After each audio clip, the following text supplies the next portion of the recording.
My name is Lewis Moody, and I'm currently an ex-Bath rugby player. I recently retired, and I'm now involved off the pitch and trying to figure out what I'm going to do with the rest of my life. I left school at 18, did my A-levels, went to Leicester Tigers, and I had fantastic 14 years playing for them. We won 7 Premiership titles, 2 Heineken Cups, 1 LV. During my time there, I got my first cap for England back in 2001. I went on to have 71 tests for England, 3 for the British Lions. We won the World Cup in '03, Grand Slam. I got to captain England for the last 2 years of my international career, and now I'm retired, unfortunately, from all forms of rugby. So I'm slightly frustrated and a bit disappointed that the body finally let me down as I constantly battled against injury during my career. But you know, I loved every minute of it, and I wouldn't change any of it.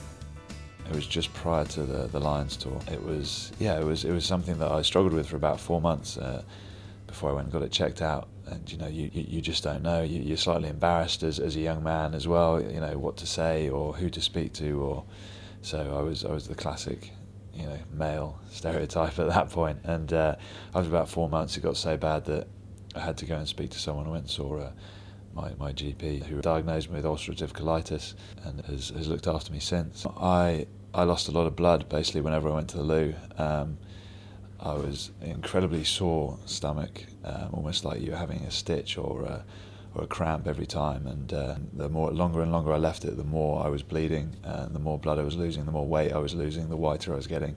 Eventually to the point where I couldn't get out of the house because I needed to be literally within 3 steps of the toilet.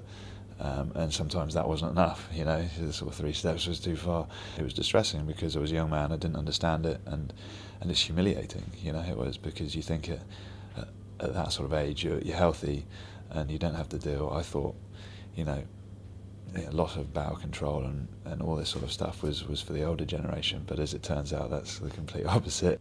I was determined not to let it affect my rugby playing, and once I got over the embarrassment of the disease itself, and I spent a number of years not telling people about things, and when I did eventually tell them, it made my life so much easier. I started by sort of telling my closest friends, because they knew something was awry. Every time we'd be driving somewhere, I'd have to stop to go to the loo. They're like, what is wrong with you? So I told them, and they laughed about it, you know. I was like, oh, fair enough.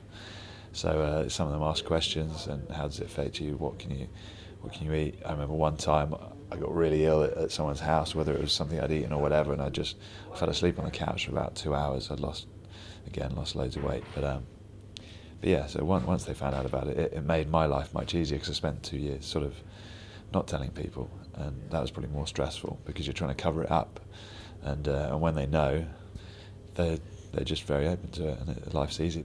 I'd be in weights training or on the pitch, and I'd suddenly just sprint off to the loo, and the lads would be calling it the emergency crap break. So yeah, so you know, it made my life easy.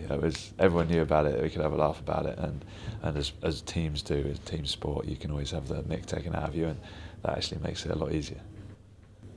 You know, one of the things I would have really liked was to, when I'd first picked up the disease, was to have realised that there was the Crohn's and Colitis UK charity that I could have gone to and got some more information. You know, information is key in this, and I think they've done a great job in spreading the word, and yeah, you know, had I done a bit more research, I might have been able to find out a little bit more about it. But Crohn's and Colitis have been brilliant.